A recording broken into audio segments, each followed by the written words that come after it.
اعوذ باللہ من الشیطان اللعین الرجیم بسم اللہ الرحمن الرحیم الحمد للہ رب العالمین قاسم الجبارین مبیر الظالمین مدرک الحاربین رب الشہداء والصدیقین والصلاة والسلام علی سید المرسلین وخاتم النبیین رحمت للعالمین شفیع المذنبین والمخاطب بطہ و یاسین ابی القاسم محمد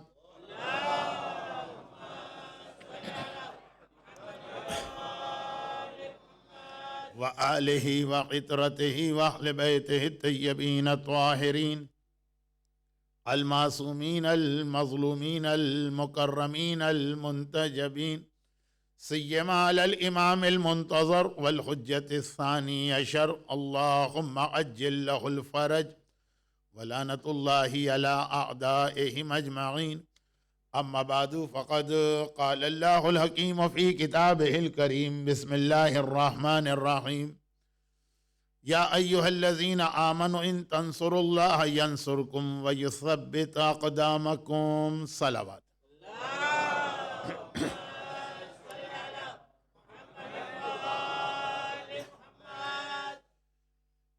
اگرچہ یہ میری ہیبٹ تو نہیں ہے کہ اپنی پرسنل سفرنگز آپ کو بتاؤں، لیکن چونکہ آج رات کی مجلس ذرا شارٹ بھی رہے گی اور تھوڑا سا آپ کو یہ لگے گا کہ ذرا آرگنائز وے میں نہیں ہے، اس لیے مجھے یہ چیز آپ کو اب ریمائنڈ کرانا ضروری ہے کہ بہت لمبی مور دین 26 آورز کی فلائٹ جو لیٹ بھی ہو گئی، جس کی وجہ سے میں بھی تھوڑی دیر پہلے ہی آپ کے شہر میں پہنچا ہوں، اور اگرچہ اپنی پوری کوشش کروں گا کہ آپ کا یہ جملہ نہ سنوں کہ it's none of our business, آپ لیٹ ہوئے تو یہ آپ کا پرابلم، آپ نے فلائٹ اتنی لمبی لی تو یہ آپ کا پرابلم. کوشش کروں گا کہ آپ کا یہ کامنٹ نہ آنے پائے، لیکن پھر بھی میں خود یہ محسوس کر رہا ہوں کہ ایک تو حج کا اتنا ٹائرنگ سفر اور اس کے فوراً بعد پھر یہ والی ٹریولنگ، شاید آج رات کی مجلس آپ کو ویسی محسوس نہ ہو جس کے لیے آپ ایک سال سے انتظار کر رہے تھے. اچھا اب آئیے پہلے بات تو یہ کر لوں، ایک جنریشن پوری اس لیسٹر میں گزر گئی ہے جس کی میں خدمت کرتا آ رہا ہوں. آج سے کوئی 25 سال پہلے، کوارٹر سینچری اگو، فرسٹ ٹائم میں یہاں پہ آیا تھا، اور ماشاءاللہ اب اس دفعہ آ رہا ہوں. یہ اتنا اچھا عزاخانہ، یہ اتنا اچھا امام بارگاہ، وہ بھی بہت اچھا تھا، لیکن اب آپ کی آبادی، آپ کا نمبر اتنا بڑھ گیا ہے کہ وہ چھوٹا بھی پڑ رہا تھا، وہاں کے پرابلمز بھی تھے. تو اگرچہ لاسٹ ایئر 1428 ہجرہ کا محرم یہاں ہو چکا ہے، لیکن چونکہ میں فرسٹ ٹائم یہاں پہ آیا ہوں، یہ 1429 ہجرہ کی فرسٹ نائٹ. تو اللہ ان تمام مومنین اور مومنات کو جزائے خیر دے کہ جن کی کوششوں اور ایفرٹس کے نتیجے میں لیسٹر میں یہ اتنا شاندار امام بارگاہ بنا. کچھ لوگوں نے ڈونیشنز دیے ہوں گے، کچھ لوگوں نے اپنا ٹائم دیا ہوگا، کچھ لوگوں نے اپنی ایڈوائس دی ہوں گی. انشاءاللہ یہ سب اس دنیا میں بھی اس کا ریوارڈ پائیں گے، اور آخرت میں تو ان کا ریوارڈ اپنی جگہ محفوظ ہے. لیکن ایک بات ابھی سے سن لیجئے، اور ہو سکتا ہے کہ لاسٹ ایئر تھوڑا بہت آپ نے اس کو فیل بھی کیا ہو، اور وہ یہ ہے کہ یقیناً جب یہ ایک نیا امام بارگاہ بنایا گیا تو بہت پلاننگ کے ساتھ بنایا گیا ہوگا، اور آپ کی جو نیکسٹ 10 یا 20 ایئرس کی نیڈس اینڈ ریکوائرمنٹس ہوں گی اس کو ذہن میں رکھ کے اس کو بنایا گیا ہوگا. میں فیوچر کو دیکھ تو نہیں سکتا ہوں، علم غیب تو میرے پاس نہیں، لیکن ساری دنیا کا میرا ایکسپیرینس یہ کہ جیسا بھی امام باڑہ یا عزاخانہ بنایا جائے اور جتنی بھی اس کے بارے میں فیوچر پلاننگ کر لی جائے، ہر امام بارگاہ، ہر عزاخانہ ودن 5 ایئرس وہ چھوٹا محسوس ہونے لگتا ہے، اور پھر آدمی یہ سوچتا کہ اب اس سے بڑی جگہ پہ جاؤ. نارتھ امریکہ میں جہاں پہ لینڈ کوئی پرابلم نہیں ہے، بہت ہی سستی بھی ہے، 20-20 سال اور 25-25 سال کے لوگوں نے پلاننگ کی کہ آج ہمارا نمبر یہ ہے، آج ہماری پاپولیشن یہ. اب ایک ایسا پروجیکٹ بناؤ کہ 20 سال تک ہمیں پھر ضرورت نہ پڑے کہیں اور جانے کی، اور 2 سال کے اندر جگہ کم پڑنے لگی.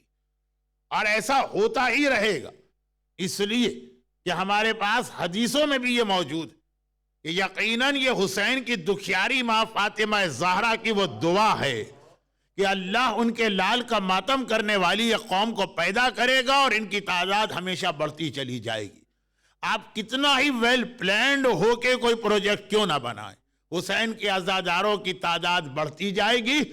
اور یہ بھی ذہن میں رکھیے گا، یہ 1429 ہجرہ کا محرم جو شروع ہو رہا، تو یہ بھی ذہن میں رکھیے گا کہ جہاں جہاں پہ عزاداری ہو رہی ہے ہر اس جگہ پر بھی لوگوں کی تعداد بڑھے گی.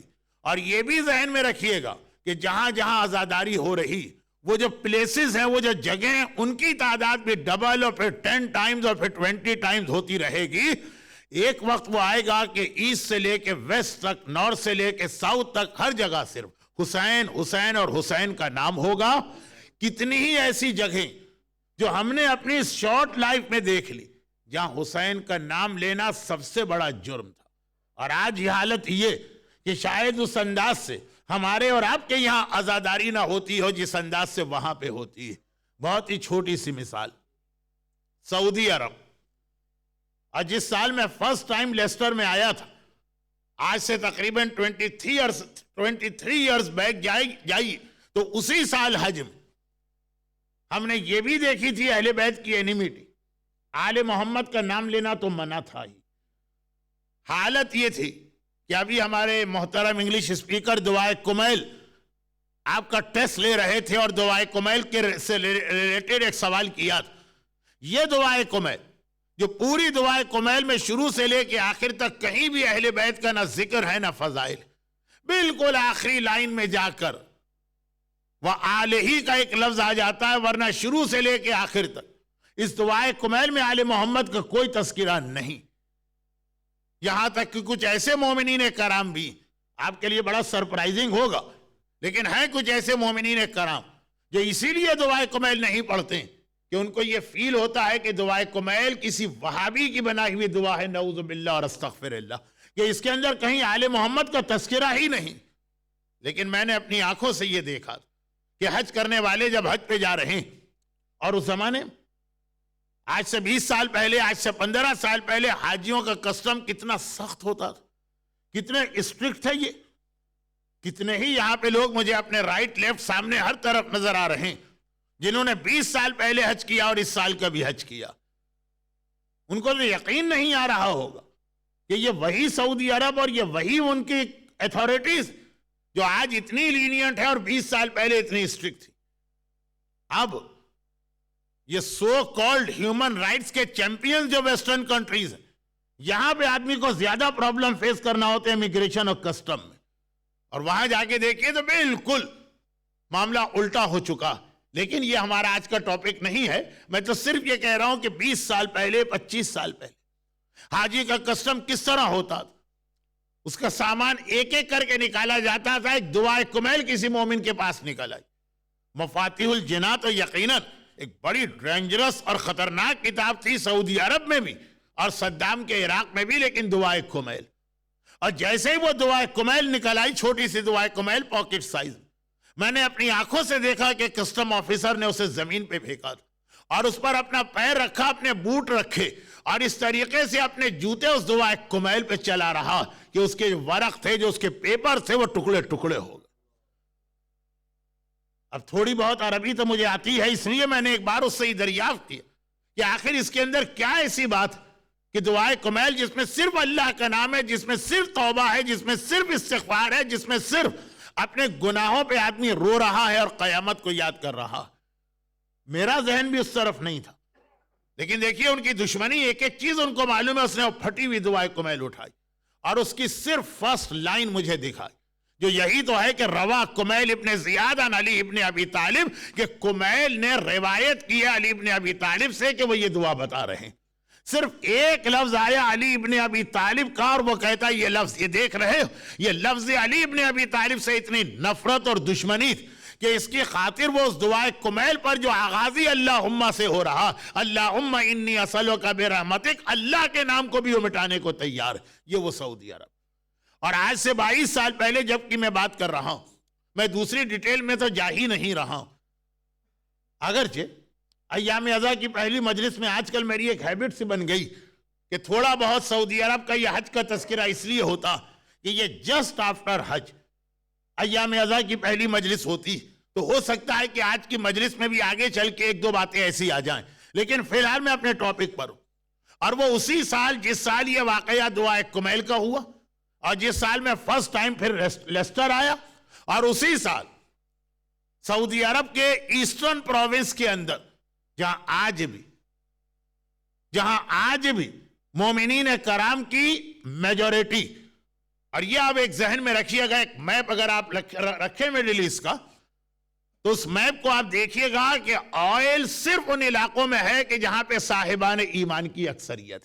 وہ ساری گلف اسٹیٹ دیکھ لیجئے، وہ سارا ایران عراق کا کہ وہ لائن دیکھ لیجئے، اور سعودی عرب کا بھی صرف وہ ایسٹرن پروونس۔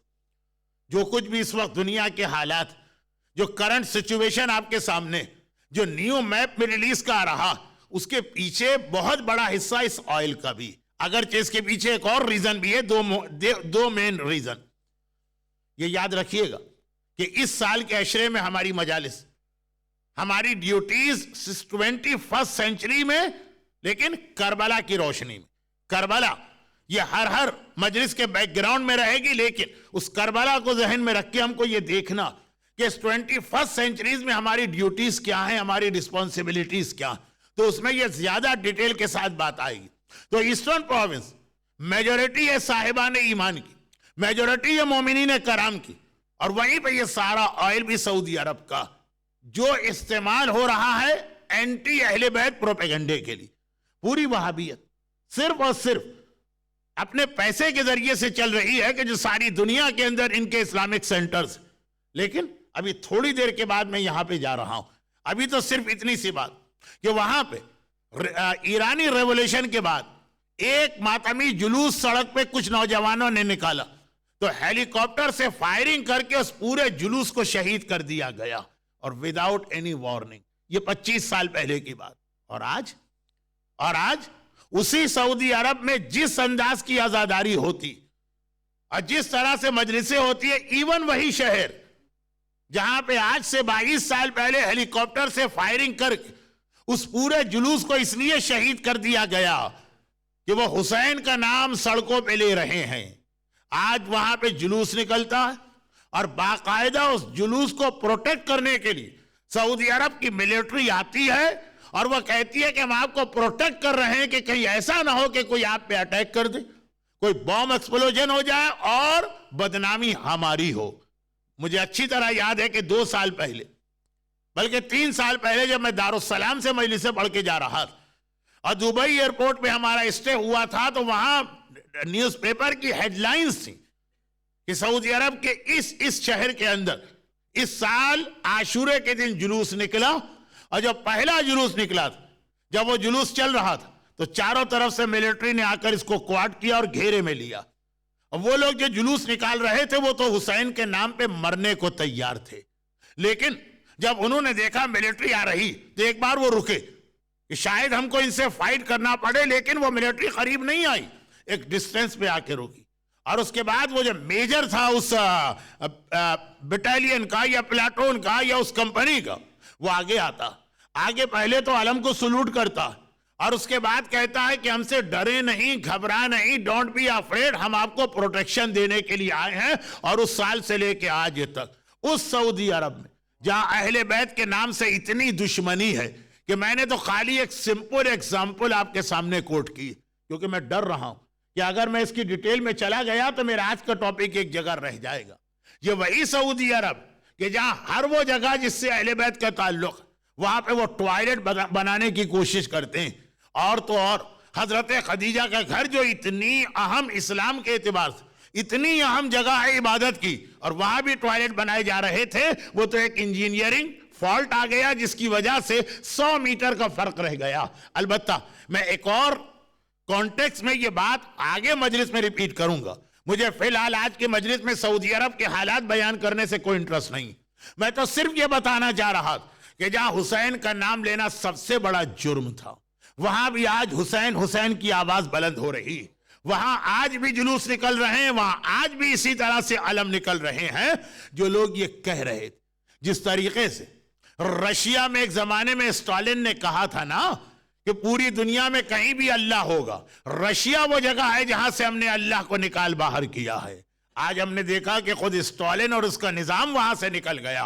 اسی طرح جن لوگوں نے یہ سوچا تھا کہ پیسے سے وہابیت کو پھیلا کر ہم نے علی کا نام اور حسین کا نام مٹا دیا ہے، آج انہی کے شہروں میں اور آج انہی کے سامنے حسین حسین کی آواز گونج رہی ہے. اور جیسا کہ میں نے کہا کہ اگر ہم بس اب یہ جو جملہ ہے نا، یہ میرا آگے ٹاپک بنے گا 9 یا 10 دن.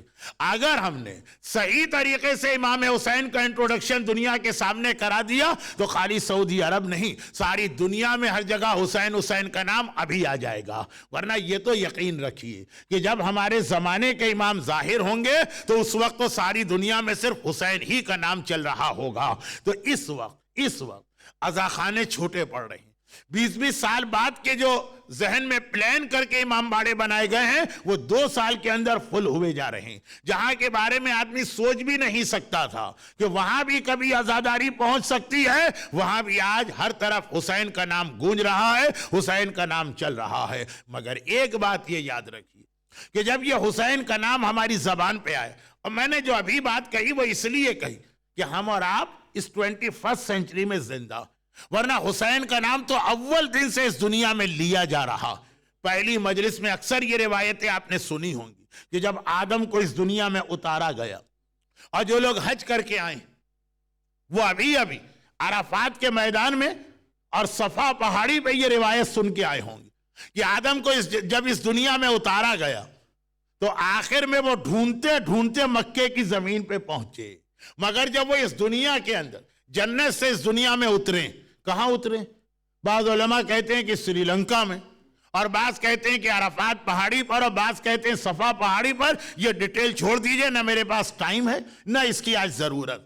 آدم جب اس دنیا کے اندر چل رہے تھے اور مکے کو ڈھونڈ رہے تھے اور اپنی بیوی حوا کو سرچ کر رہے تھے تو چلتے چلتے ایک جگہ آدم کے پیر میں ٹھوکر لگی اور خون جاری ہو گیا. گھبرا کے کہا پروردگارا یہ کون سی جگہ ہے کہ جہاں اس طرح سے میں زخمی ہوا ہوں؟ کہا کہ یہ کربلا کی زمین ہے، اور یہ وہ زمین ہے کہ جہاں پہ جو تمہارا سردار ہے اس کا نواسا اس طرح شہید کیا جائے گا. یہ پہلی مجلس ہے جو اس دنیا میں اس طرح پڑھی جا رہی ہے کہ مجلس پڑھنے والا اللہ رب العالمین ہے اور مجلس سننے والے حضرت آدم ہیں. جب طوفان نوح آیا، اور جیسا کہ ابھی اس مجمع میں مجھے کچھ وہ فیسز بھی نظر آ رہے ہیں جو اس سال حج کے موقع پہ کربلا اور نجف کی زیارت کر کے آئیں، تو نجف ہی میں تو وہ جگہ ہے کہ جہاں سے پہلی بار وہ پانی نکلا جو طوفان نوح بن گیا. جب طوفان نوح آیا اور حضرت نوح کی کشتی جو پروٹیکشن تھی اس زمانے کے لیے، امان جو اس میں بیٹھ گیا وہ ہر خطرے سے بچ گیا، لیکن وہ اس پانی پہ بہ رہی ہے. چونکہ یہ پروٹیکشن دینے والی ہے تو بہت اسموتھ چلی جا رہی ہے، مگر ایک جگہ جا کے یہ کشتی اس طرح ہلنے لگی کہ ایسا لگا کہ اب ڈوبی اور اب ڈوبی. حضرت نوح کا دل گھبرا گیا، پروردگارا یہ کشتی ساری دنیا میں چل رہی ہے، یہاں پہ اس کشتی کو یہ پرابلم کیوں ہو گیا؟ کہا اس لیے کہ یہ کربلا کی زمین ہے جس پہ اس وقت یہ کشتی چل رہی ہے، اور یہ وہ جگہ ہے کہ جہاں تمہارے سردار کا نواسا اس مظلومیت کے ساتھ مارا جائے گا. ایک طرف طوفان نوح ہے اور دوسری جانب رب العالمین دوسری مجلس نوح اور نوح کی کشتی میں بیٹھے ہوئے لوگوں کے سامنے پڑھ رہا ہے. حضرت ابراہیم بابل بہت قریب ہے نا وہاں سے، حضرت ابراہیم کی برتھ پلیس. حضرت ابراہیم گھوڑے پہ بیٹھ کے گزر رہے ہیں، گھوڑا چل رہا ہے. ایک بار گھوڑے نے ٹھوکر کھائی، حضرت ابراہیم گھوڑے سے زمین پہ گرے، پیشانی پہ زخم پیدا ہوا، بلڈنگ شروع ہو گئی. گھبرا کے کہا خدا بندہ یہ کون سی زمین ہے؟ ایک مرتبہ جواب ملا ابراہیم یہ کرب و بلا کی سرزمین ہے اور یہاں پہ تمہارے سردار کا نواسا شہید کیا جائے گا. حضرت سلیمان نبی جن کی ساری دنیا پہ حکومت تھی، حتیٰ یہ کہ سمندر اور ہوا پر بھی حکومت تھی، ان کا تخت بہتا چلا جا رہا. ابھی ہمارے محترم انگلش اسپیکر اول الاولین کی جو تشریح کر رہے تھے اور بتا رہے تھے کہ جو چیزیں بھی آج دنیا میں، لیکن اول کون ہے؟ تو آج جس انداز سے ایئر ٹریول کا کنسپٹ ہے، حضرت سلیمان کا تخت ہوا پہ بہ رہا، وہ زمین پہ نہیں ہے، وہ سمندر میں نہیں ہے، وہ ہوا پہ بہ رہا، اس کو ہوا لے کے جا رہی ہے اور بڑے اسموتھ طریقے سے چلا جا رہا ہے، جیسے ایئر کرافٹ جاتا ہے، ایئر پلین جاتا ہے۔ مگر ایک ایسی جگہ ہے کہ جہاں پہ یہ تخت گویا تقریباً الٹا ہو گیا، 45 کے اینگل پہ جھکا۔ سلیمان نبی گھبرائے کہ شاید میں سلپ ہو کے زمین پہ گر جاؤں گا، گھبرا کے کہا خدا بندہ یہ کون سی جگہ ہے؟ کہا سلیمان یہ کرب و بلا کی زمین ہے۔ غرض یہ کہ ہمارے پاس حضرت موسیٰ کی روایت، حضرت داؤد کی روایت، حضرت عیسیٰ کی روایت، ایک ایک نبی کے بارے میں واقعہ ملتا ہے۔ تو یہ تو اس زمانے سے مجلس کا سلسلہ چل رہا ہے، لیکن میں نے یہ سوچ کر کہ ہم اور آپ 21 سینچری میں زندگی گزار رہے ہیں، اس وقت کی ایک آدھ کرنٹ ایگزامپل دی تو آدم سے لے کے خاتم تک اور ہمارے رسول سے لے کے ظہور امام تک اس دنیا میں ہر جگہ حسین کا نام لیا جا رہا تھا، لیا جا رہا ہے، اور انشاءاللہ قیامت تک یہی نام چلے گا۔ مگر اب اس کے بعد جب یہ ہر جگہ حسین کا نام لیا جا رہا تو ایک سوال یہ پیدا ہوتا کہ اتنا زیادہ حسین کا تذکرہ اسلام ہم سے کیوں کروا رہا؟ یقیناً حسین کا اپنا اسٹیٹس، حسین کی اپنی قربانی، مگر اس کے علاوہ اس میں ہمیں بھی ایک بہت بڑا اسٹیٹس ملنا۔ آپ نے اکثر زیارت وارثہ کے آخر میں یہ جملہ پڑھا ہوگا، فَيَا لَيْتَنِي كُنْتُ مَعَكُمْ فَأَفُوزَ مَعَكُمْ۔ بس یہی میرا ٹاپک بننے والا ہے بعد کی 10 مجلسوں۔ یہ اصل میں ہے کیا؟ یہ اصل میں اس مومن کے سوال کے جواب میں، ایک مومن نے سوال کیا، اس کو ریپلائی دیا صادق آل محمد امام جعفر صادق علیہ السلام نے۔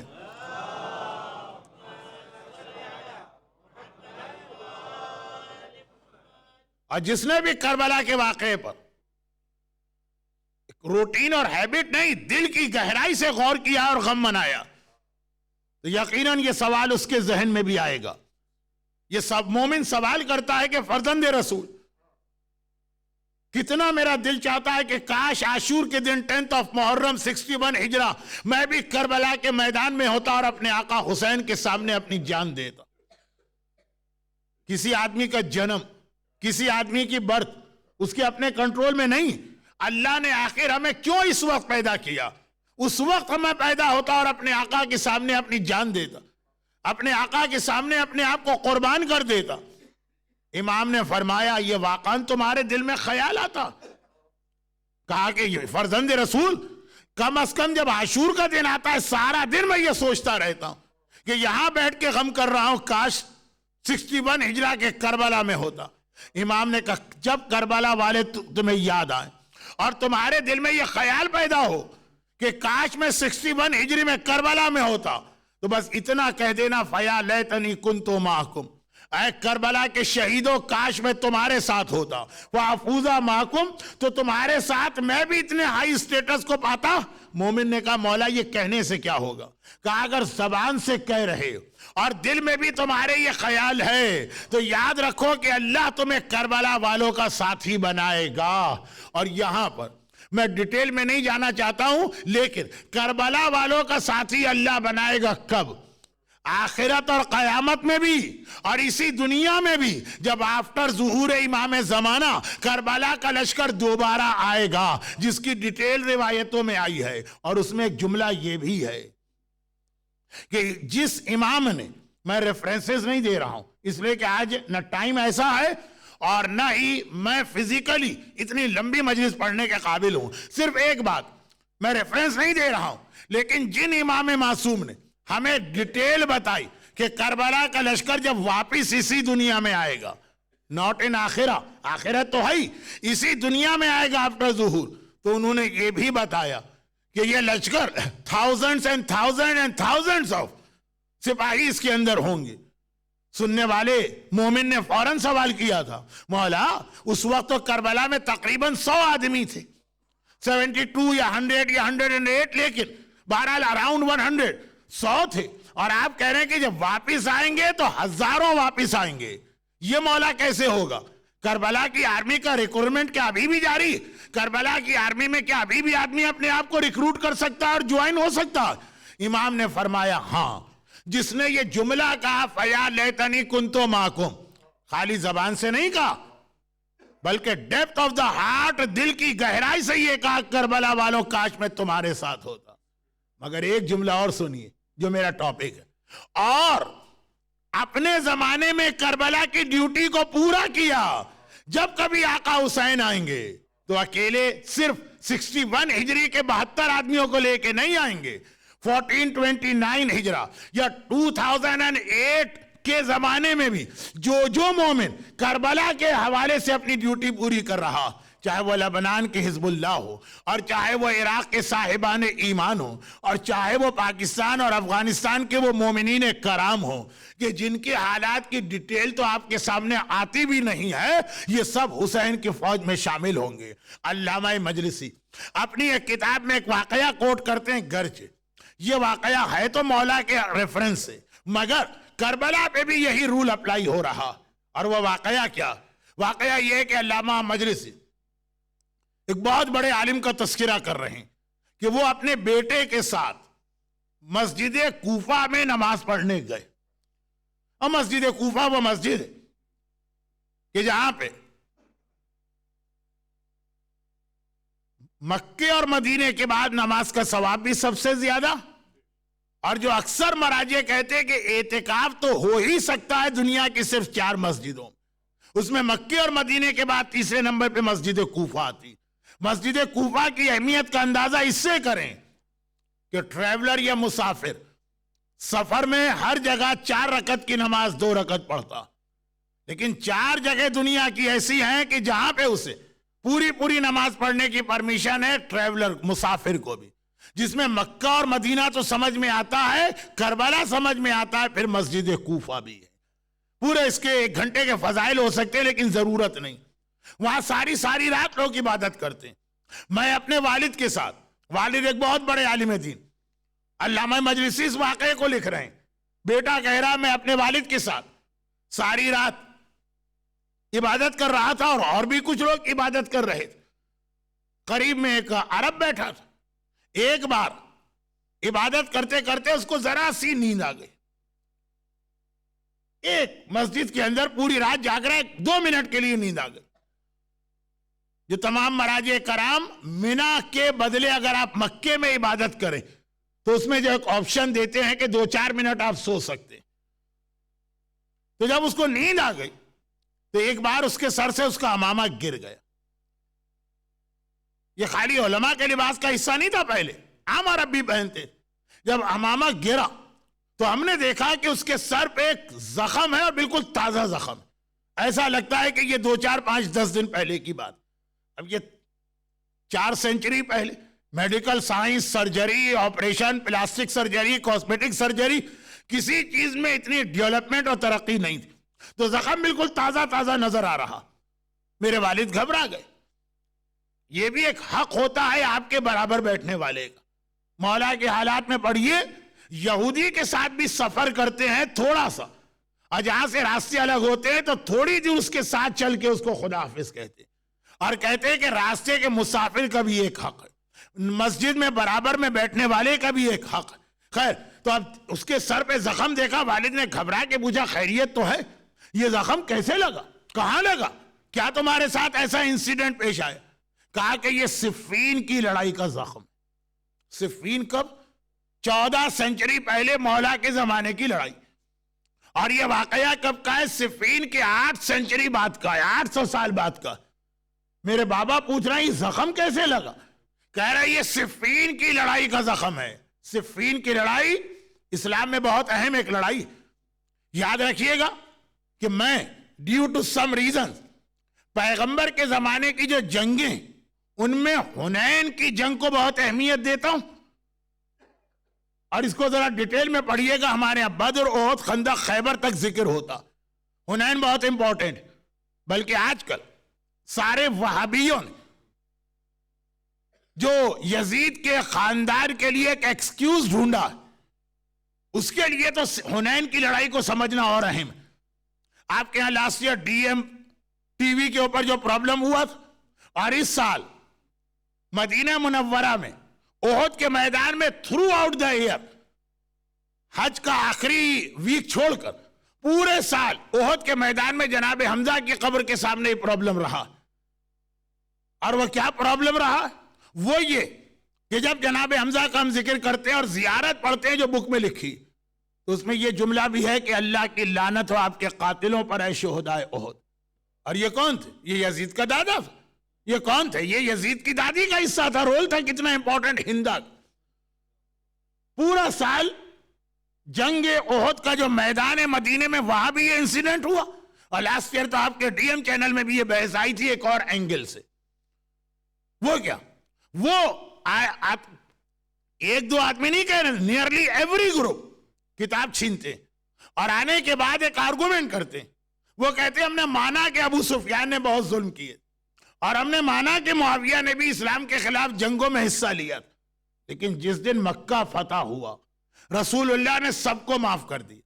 جسے رسول اللہ معاف کر دے تم کون ہو اس کو کریٹیسائز کرنے والے؟ اور آج 1400 سال یا آفٹر 1400 ایئرز اس کے اوپر لعنت بھیجنے والے. اب رسول اللہ نے فتح مکہ پہ سب کو معاف کر دیا. یہ بات تو ہمارے یہاں بچے بچے کو معلوم، بلکہ ابھی جو ہمارے محترم انگلش اوریٹر امام خمینی رضوان اللہ علیہ کا تذکرہ کر رہے تھے، جب ایران کا ریولیشن آیا تھا بالکل شروع میں، امام خمینی پر یہ کریٹیسزم تو اپنے مومنین کرتے تھے کہ رسول اللہ نے تو مکے کے دن سب کو معاف کر دیا، اور یہ نائب رسول ہونے کے بعد کیوں اس طرح سے لوگوں کو ہینگ کر رہے ہیں اور سزا دے رہے ہیں.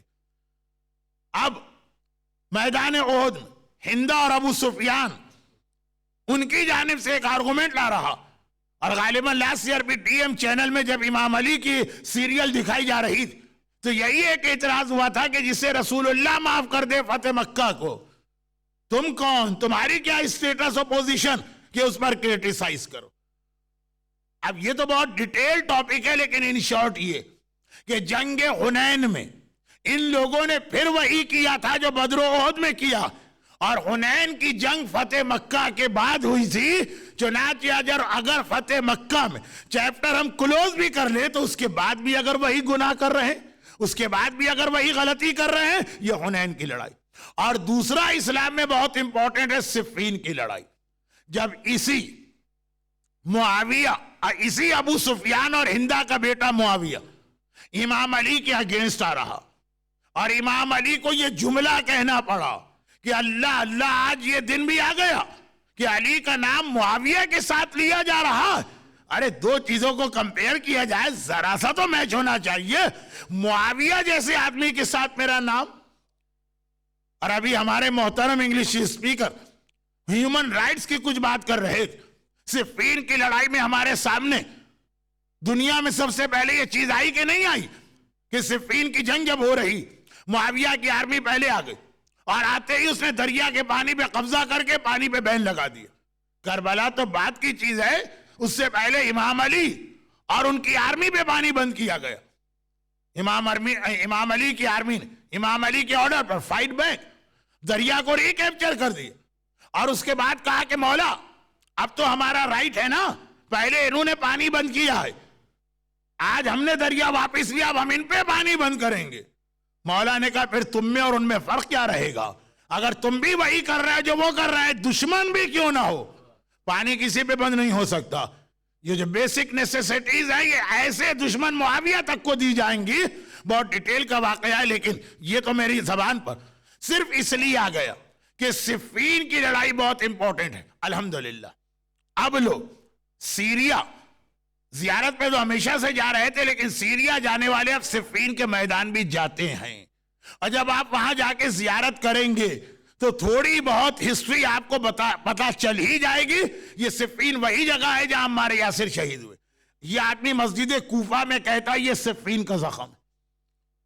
8 سینچری کے بعد، 800 سال کے بعد میرے بابا گھبرا گئے، بہت بڑے عالم، اور اتنی نالج تو مجھے بھی تھی کہ صفین کوئی 1 ویک 2 ویک 4 ویک پہلے کی جنگ نہیں ہے، 800 سال پہلے، 800 ایئرز اگو.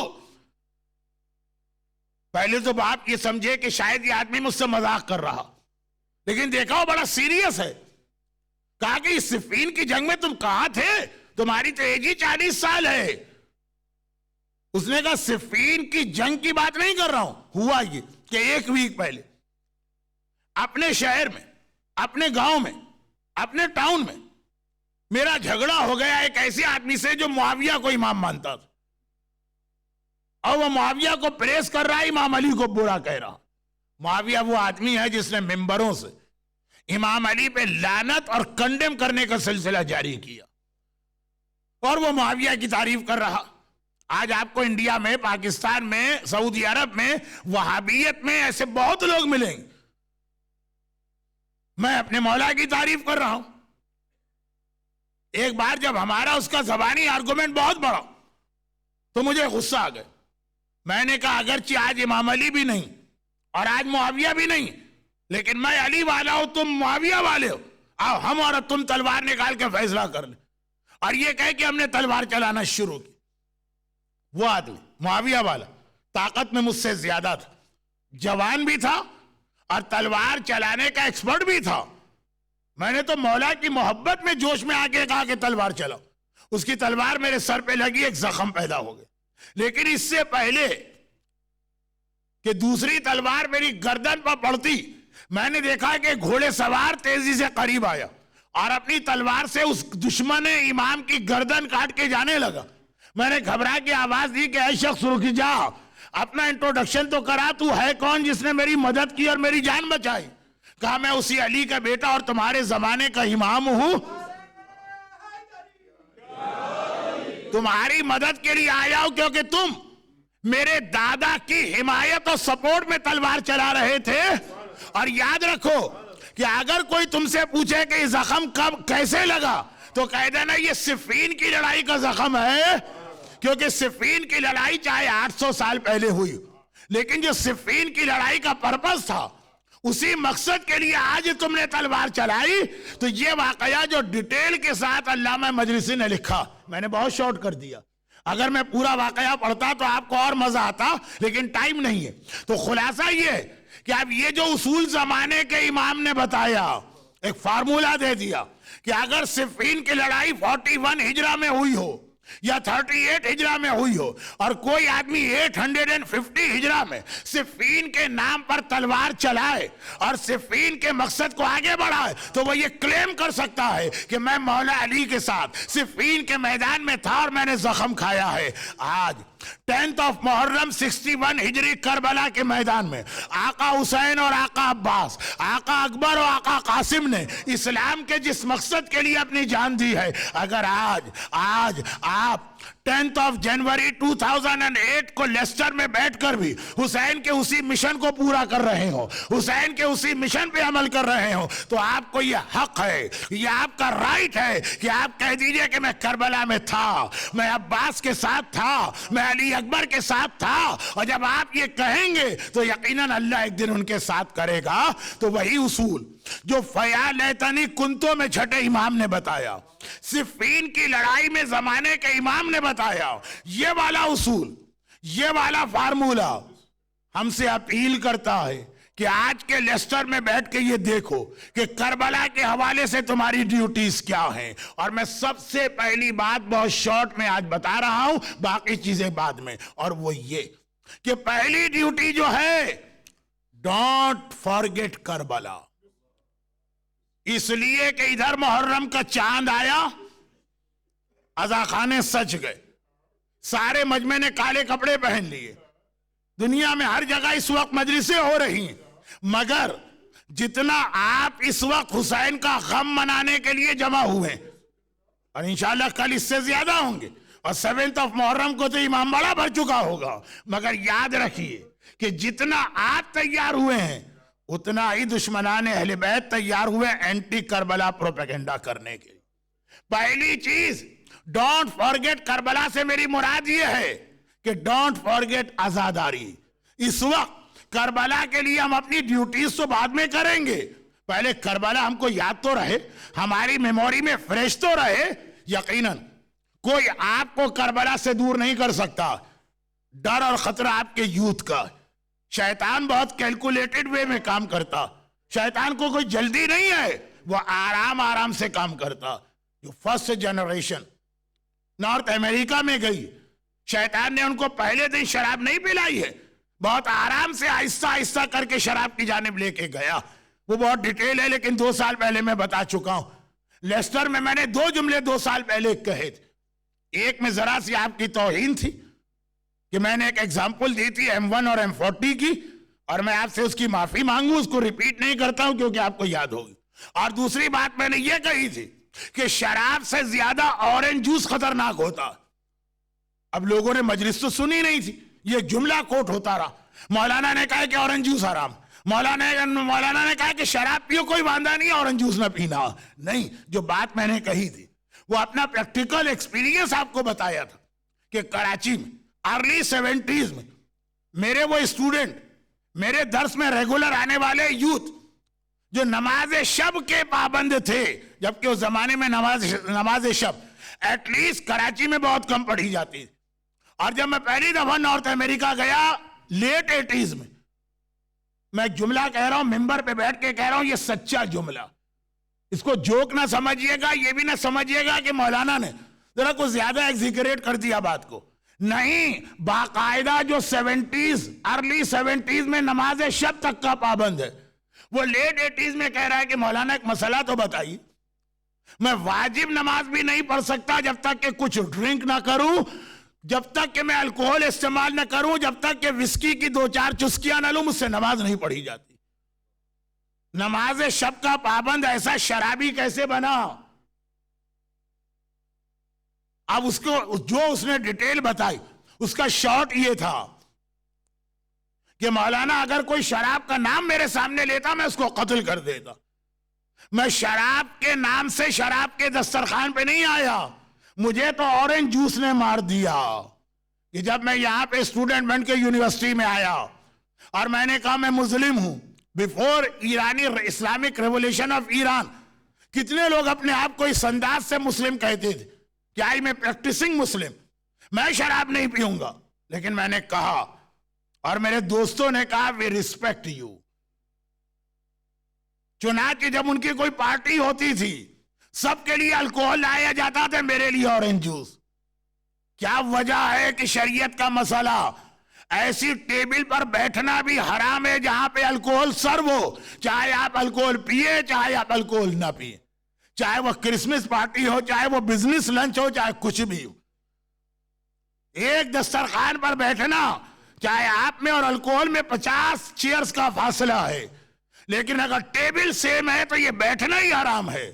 وہ یہ سنیے, کہا کہ مجھ سے کہا کہ تمہارے لیے ہم اورنج جوس لائیں گے اور ہم تمہاری رسپیکٹ کرتے, وی سیلوٹ یو کہ تم اپنے پرنسپل کو اتنا فالو کرتے ہو.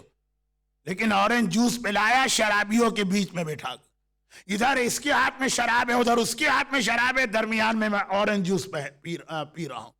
پہلے تو شراب کی وہ نفرت کم ہوئی جو میں پاکستان سے اپنے ساتھ لے کے آیا تھا. پھر شراب میرے لیے ایک نارمل چیز بن گئی, ایک دن میں نہیں, ایک ویک میں نہیں, ایک سال میں نہیں, 3-4 سال. اور اس کے بعد یہ حالت ہے کہ آج میں نماز نہیں پڑھ سکتا بغیر شراب پیے ہوئے. تو شیطان کو کوئی جلدی نہیں, اس نے اللہ سے کچھ چیزوں کی گارنٹی لے لی ہے, جن میں سے ایک گارنٹی اس کو یہ ملی ہے تمہاری زندگی بہت لمبی ہے. ہاں شیطان کو جلدی ہوتی, اگر ہماری آپ کی طرح سے اس کو معلوم نہیں ہوتا شاید کل مر جائے, تو بھئی جتنا اس آدمی کو بہکا سکتے ہو آج بہکا لو.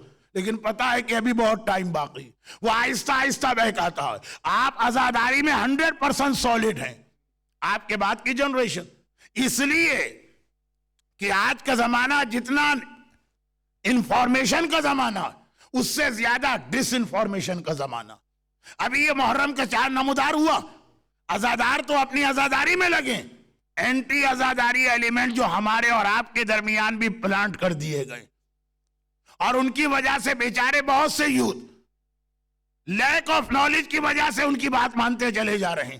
ابھی ای میل سرکولیٹ ہونے لگیں گے, ابھی انٹرنیٹ کی ڈیفرنٹ سائٹس پر یہ آرگومنٹ اور ڈیبیٹ شروع ہو جائے گی. یہ 14 سینچری کے بعد عزاداری کی اتنی اہمیت کیوں ہے؟ یہ عالم تابوت وغیرہ اس کی کیا ضرورت؟ یہ کالے کپڑے پہننے کی کیا ضرورت؟ یہ عزاداری اس کا نام نہیں ہے, عزاداری کسی کتاب کو پڑھ لینے کا نام. حسین کے مشن کو آگے بڑھاؤ, بار بار یہ کہا جائے گا نام حسین کا لیا جائے گا. اور خاص طور پر کچھ لوگ جنہوں نے شاید اپنی زندگی میں ایک پاؤنڈ بھی نہ دیا ہو, لیکن ہر وقت تڑپتے رہتے بیچارے اس غم میں کہ عزاداری پہ کتنے ملین آف پاؤنڈ ویسٹ ہو رہے ہیں. ذرا ان کی ورڈنگ تو دیکھیے, کتنے ملین آف پاؤنڈ ویسٹ ہو رہے ہیں. باقاعدہ انٹرنیٹ پہ میں نے کیلکولیشن دیکھی ہیں کہ اگر ہماری شیعہ قوم عزاداری کے اوپر اتنا خرچ نہ کرے تو اتنے ہاسپٹل بن چکے ہوتے, اور اتنے زیادہ لوگوں کو مثلا جاب مل چکا ہوتا, اور اتنی انڈسٹریز ہماری لگ چکی ہوتی. چنانچہ عزاداری کے اوپر خرچے کو کم کرو اور دوسرے کوئی جو ہیلدی قسم کے پروجیکٹ ہے وہاں پہ لگاؤ. اتنا ٹائم عزاداری کو کیوں دے رہے ہو؟ یہ ہے کیا یہ فقط ریچولز ہیں؟ اور یہ بھی دیکھیے کہ عزاداری جسٹ آفٹر حج آتی. ان میں سے ہر چیز, حج کے اوپر بھی سیم کامنٹس اور اعتراض ہو سکتا. حج بھی ایک ریچول نظر آتا, حج پر بھی بہت زیادہ خرچہ ہوتا ہے. اسلام حج کو اتنا اہم واجب رکھا. ایک جملہ میں نے شروع میں کہا تھا نا کہ نارملی پہلی مجلس میں حج کا ذکر کرتا ہوں, لیکن اس سال میں نے اپنی یہ ہیبٹ چینج کر دی. عزاداری کے خلاف نہ صرف یہ کہ پورا سال پروپیگنڈا ہوتا, بلکہ جیسے ہی محرم کا چاند نمودار ہوتا اور آپ حضرات عزاداری کی طرف آتے ہیں, آپ کے یوتھ کو عزاداری سے ہٹایا جا رہا ہوتا اور آپ کو معلوم بھی نہیں ہوتا, آپ کو پتا بھی نہیں ہوتا ان پہ کیا کام ہو رہا. وہ بھی ابھی 50-50 ہٹیں گے, پورے نہیں ہٹیں گے, لیکن اس کے بعد کی جو جنریشن آئے گی. چنانچہ ڈونٹ فارگیٹ عزاداری. کربلا کے کانٹیکس میں ہماری سب سے پہلی ڈیوٹی یہی کہ جس انداز سے آپ کے باپ دادا اور آپ کے بزرگوں نے عزاداری کا ایک انسٹیٹیوشن بنا کے آپ کو دیا, آپ ایز اٹ از اسے اپنی نیکسٹ جنریشن کو پاس کریں. ہاں, اگر اس میں کوئی حرام ہو رہا, اگر اس میں کوئی گناہ ہو رہا, وہ الگ بات ہے, لیکن اپنی طرف سے اپنے من سے یہ فیصلہ کر دینا کہ یہ عالم غلط ہے, یہ نہیں ہونا چاہیے, یہ عزاخانہ غلط ہے, یہ نہیں ہونا چاہیے, یہ ماتم غلط ہے, یہ نہیں ہونا چاہیے, اتنا پیسہ اس پہ خرچ نہیں ہونا چاہیے, نظر و نیاز نہیں ہونا چاہیے. دیکھیں یہ عزاداری جس کی وجہ سے کتنا بڑا فرق پڑ رہا اسلامک ہسٹری کے 2 ایونٹس میں جو کیلنڈر کے اعتبار سے لیس دین 2 ویکس. غدیر کا واقعہ بھی اسلام میں اور کربلا کا واقعہ بھی اسلام میں. غدیر کا واقعہ 18 ذی الحجہ اور عزاداری شروع ہوتی ہے چاند رات یعنی 1 محرم سے. Hardly 12 days. کربلا کے واقعے کے وٹنس کوئی نہیں تھے, صرف حسین کا ایک چھوٹا سا گھر تھا جس میں ایک ہی مرد زندہ تھا, سجاد. اور کربلا کے واقعے کے وٹنس, غدیر کے واقعے کے وٹنس 120,000 مسلمان تھے. اور جیسا کہ ابھی آپ نے انگلش اسپیکر سے سنا کہ رسول اللہ نے امام علی کو اتنا بلند کیا, اتنا اونچا کیا, دور دور تک پورے مجمع نے دیکھ لیا کہ وائٹ انڈر دا آرم پٹ نظر آنے لگا, اتنا اونچا کیا, 120,000 مسلمانوں کو دکھایا. اور اس کے بعد آج غدیر کوئی نہیں جانتا, صرف ہم مومنین کرام کو معلوم ہے, اور ان میں سے بھی اکثر کو ڈیٹیل نہیں پتا. لیکن چلے معلوم ہے کہ غدیر کا واقعہ ہوا, اور کربلا کا واقعہ ساری دنیا جان چکی ہے. کیوں آخر؟ جبکہ کربلا کے واقعے کا وٹنس کوئی نہیں ہے, اور غدیر کے واقعے کے 120,000 حاجی اور صحابی وہ وٹنس ہیں. اس لیے کہ غدیر کے واقعے سے ریلیٹڈ کچھ اس انداز کا انسٹیٹیوشن نہیں بنا جو کربلا کے واقعے سے ریلیٹڈ عزاداری کا انسٹیٹیوشن بنایا. یہ عزاداری ہماری ہے جس نے کربلا کے واقعے کو ہر جنریشن کے لیے فریش رکھا ہے. جب کربلا یاد ہو تو اگلا اسٹیپ آئے گا کہ ہماری ڈیوٹی کیا, ہماری رسپانسبلٹی کیا. اگر لوگ کربلا ہی بھول جائیں, جیسے غدیر کا واقعہ, کتنے مومنین یہ سوچتے ہیں کہ غدیر کے حوالے سے ہماری ڈیوٹی کیا. پہلے تو غدیر ہی یاد دلانا پڑتی ہے عام مسلمانوں کو.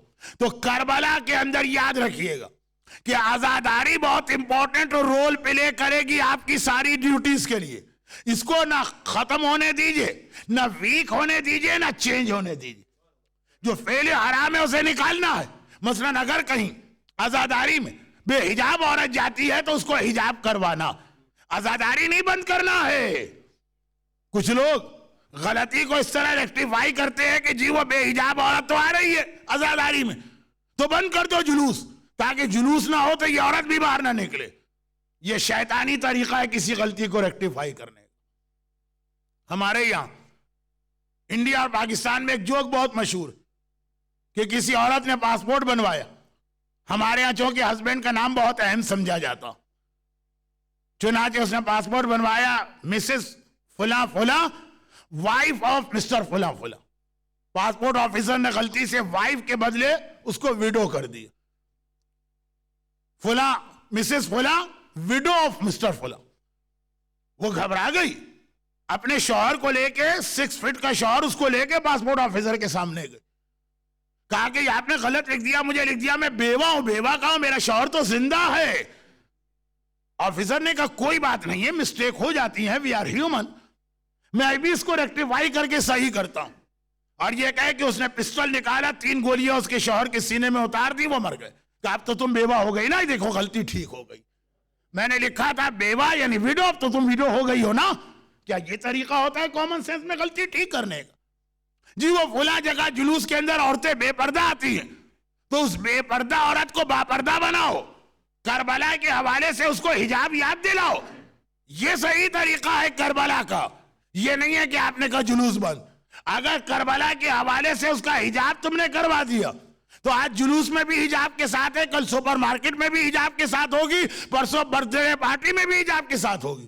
اور اگر تم نے جلوس ہی بند کر دیا تو پھر کیسے اس کو یاد دلاؤ گے؟ تو ہمارے یہاں جو ریفارم کا طریقہ آیا یہ غلط آیا. جو حرام ہے اس کو ٹھیک کرو، لیکن عزاداری میں کوئی کمزوری نہ آنے پائے.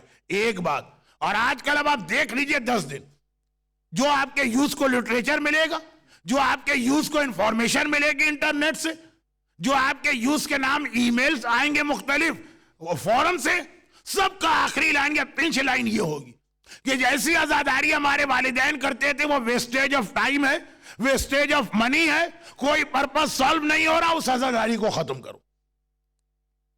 کربلا کے حوالے سے سب سے بڑی ڈیوٹیز جو ہر سینچری میں رہی ہے کہ کربلا کبھی آپ کی میموری سے نہ نکلنے پائے، اور عزاداری وہ طریقہ ہے جس سے کربلا آپ کو یاد رہے گی. پھر بھی گھنٹہ ہو گیا، اس لیے اگلی بات میں بہت جلدی سے مکمل کر دوں. مجھے اندازہ نہیں تھا کہ میں گھنٹے کی مجلس پڑھ جاؤں گا. ایک دوسری بات، مگر اتنا یاد رکھیے کہ میں نے جو جملہ کہا نا کہ یہ آپ کے یوز، مگر ایک بہت بڑا عزاداری کے کانٹیکس میں خطرہ آپ کے لیے بھی، بڑوں کے لیے بھی، اور وہ یہ ہے کہ عزاداری کو خالی امام باڑے تک لمیٹڈ نہ کیجئے. پیغمبر کی ایک بہت مشہور حدیث ہے، اگرچہ اس کا کانٹیکس کچھ اور مگر اس میں سارا اسلام آ جاتا. پیغمبر نے فرمایا تمہیں معلوم ہے کہ یہودی یا جوز وہ کیوں مس گائیڈڈ ہوئے، کیوں گمراہ ہوئے؟